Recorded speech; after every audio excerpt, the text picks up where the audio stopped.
Hello guys, on top classes में आप लोग का स्वागत है। दोस्तों, आज के वीडियो में हम लोग गोलीय दर्पण से संबंधित परिभाषाएं पार्ट 2 देखने वाले हैं।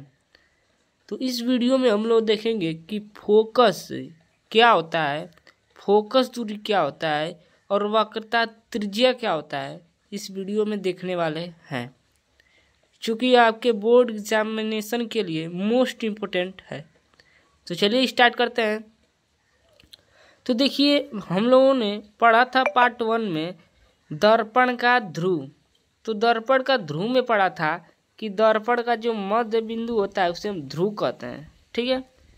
और हम लोगों ने पढ़ा था वक्रता केंद्र, यानी कि वक्रता केंद्र से किसे कहते हैं कि गोलीय दर्पण जिस गोलीय कोश से काटा जाता है उसका जो केंद्र होता है ना, उसी को वक्रता केंद्र कहते हैं। ये हम लोगों ने पढ़ लिया था। और हमने पढ़ा था मुख्य अक्ष।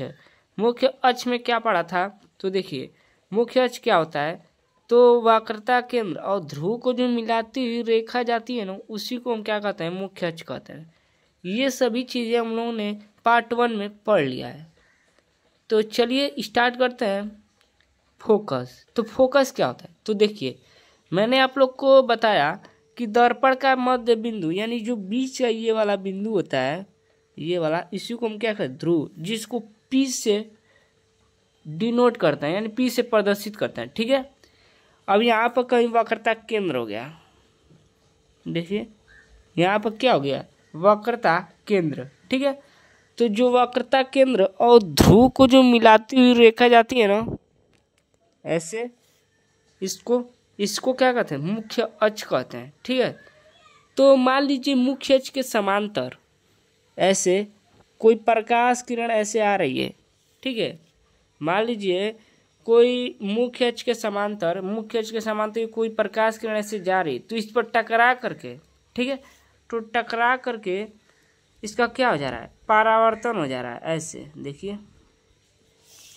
देखिए इसका यहाँ से क्या और परावर्तन हो जाए। देखिए यहाँ पर मान लीजिए कोई प्रकाश किरण ऐसे जा रही है और इस पर टकरा गई, टकराने के बाद इधर चली आई, ठीक है। तो यह मुख्य अक्ष के जिस बिंदु को प्रदर्शन, जिस बिंदु को आकर मिलेगी ना, यहाँ पर मिलेगी ना, तो यही इसका क्या हो जाएगा, फोकस हो जाएगा, ठीक है। यह इसका क्या हो जाएगा, फोकस हो जाएगा, ठीक है। यानी कि ये कोई प्रकाश किरण आ रही है, इस पर टकरा गई, टकराने के बाद इसका क्या हो गया, परावर्तन हो गया। तो परावर्तन के बाद मुख्य अक्ष के जिस बिंदु पर आकर, यानी जिस बिंदु से होकर जाती है, उसी को क्या कहते हैं, फोकस कहते हैं। देखिए यहाँ पर इसका फोकस हो गया, ठीक है। तो आप इसी को देख सकते हैं उत्तल दर्पण के लिए।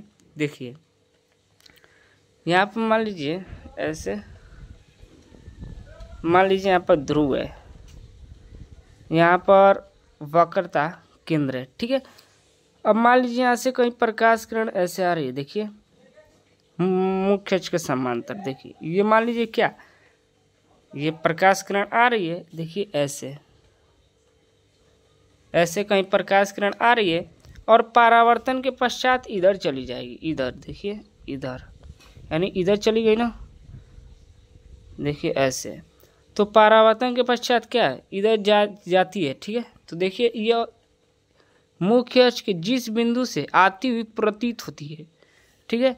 तो ये इसका क्या हो जाएगा, ये इसका फोकस हो जाएगा, ठीक है। तो इसको एक बार आप लोग फिर से समझ जाइए। देखिए ये मुख्य अक्ष हो गया, तो इसके समांतर कोई प्रकाश किरण जा रही है, जाने के बाद यहाँ पर टकरा गई, टकराने के बाद इसका यहाँ परावर्तन हो गया, ठीक है। तो परावर्तन के पश्चात, यानी परावर्तन के बाद मुख्य अक्ष के जिस बिंदु से आती हुई प्रतीत होगी, तो वही इसका यहाँ पर क्या होगा, फोकस हो जाएगा, ठीक है। क्या हो जाएगा, फोकस हो जाएगा।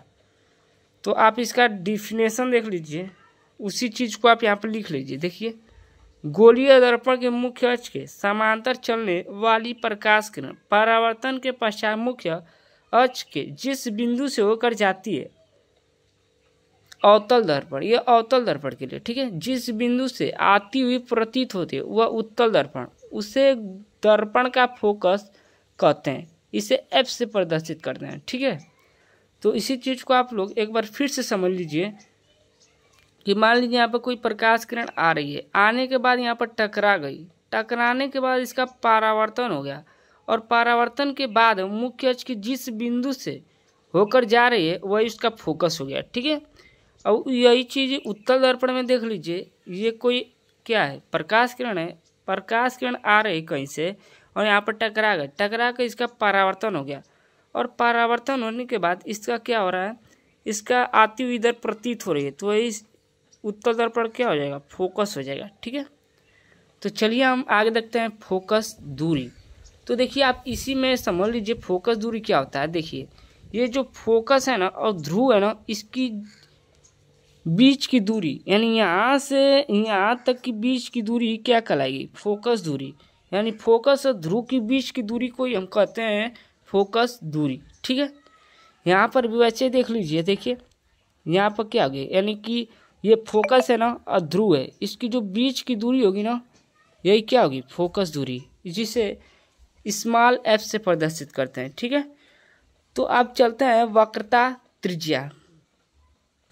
तो देखिए दोस्तों वक्रता त्रिज्या क्या होता है, तो देखिए ये दर्पण है और ये ध्रुव हो गया है, क्या हो गया, ध्रुव, और यहाँ पर कहीं वक्रता केंद्र हो गया और यहाँ पर क्या है, मुख्य अक्ष है।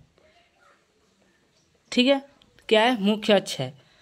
देखिए क्या हो गया, ये अवतल दर्पण है, अवतल दर्पण में देखिए क्या है, वक्रता केंद्र और ये ध्रुव है।